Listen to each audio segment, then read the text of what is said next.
we've got these three types: simple diffusion, helped out or facilitated diffusion, and active transport.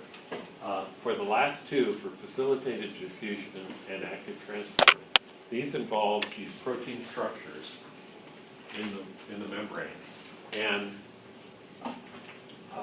the rate of the transport process, how much of the substance you're moving across the membrane per minute, is concentration dependent, because it's for facilitated diffusion. It's not going to move in unless you've got more on the outside than the in.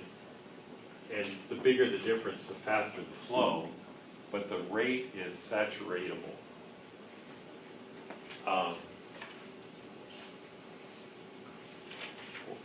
And before we move to the next slide and make this other point, it's also specific. We just talked about that, like that maltose transporter is specific for maltose and not for lactose. It can do that through the particular kinds of groups it's got on the surface. But here's what we mean by saturatable. So let's say we're talking about maltose movement through the maltose transporter. It's a facilitated process. We're not spending ATP, so it's driven by the concentration difference. The greater the concentration difference, the faster the rate. So if we've got twice as much out here as in here, a 2-to-1 ratio, the rate would be a certain amount. If it's 200 times out here what it is in here, the rate would be faster. So the bigger the concentration difference, the higher the rate of transport. That's generally true, except at some point it starts curving off. And we reach a concentration difference where it doesn't much matter. You know, you could change that from 200 to 2,000, and maybe these are the same rate. This is a lot faster than if there's just two, but at some point, it doesn't matter how much more stuff you pour out here, you're not transporting any faster. Why is that? Because there's only so many. Exactly. Whether you're talking about a bridge analogy or a ferry boat analogy, both mechanisms eventually saturate. You can only squeeze so many people onto the bridge at one time. Even if they're running across the bridge, you can only move so many people across the river at one time. The ferry boat will only handle so many people at a time. It takes a certain amount of time for it to transit the river and come back and forth and pick up more. So it doesn't matter which mechanism, the rate will have an upper limit. So it saturates, it's called. And it will follow this kind of hyperbolic curve. So you can tell that whether something is coming in by passive diffusion or by facilitated diffusion, because the facilitated mechanism will reach an upper limit.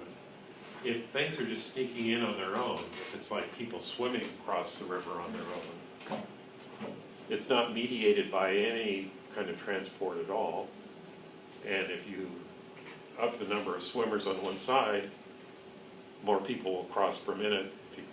And then there's no limit. If you got 2,000 on one side, that's faster than the first 200. If you got 2 million on one side, that's more per minute.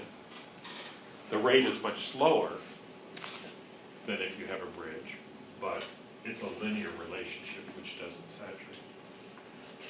This makes the point. This slide makes that point exactly. The only thing that exaggerates is the rate of passive transport. Things don't cross membranes nearly as much as this suggests. This suggests that facilitation only gives you, a 2-3-fold increase. This flat, it should be a straight line that doesn't saturate, but the slope of it should be way down here, almost right on the x-axis,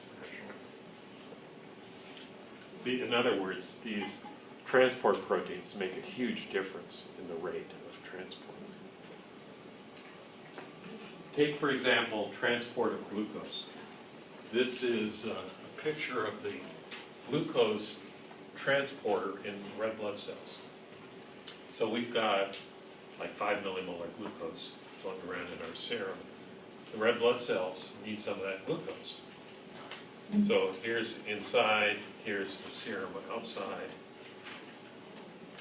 we have in our red blood cells, like, what, 50,000? No. We've got thousands of these things in each red blood cell. Glucose comes in here, here's a glucose molecule right there, entering.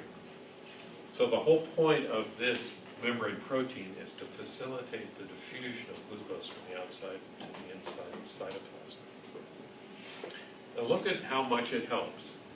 The rate of transport increases by 50,000-fold because of the presence of these guys. And we've got 500,000 copies of them per cell.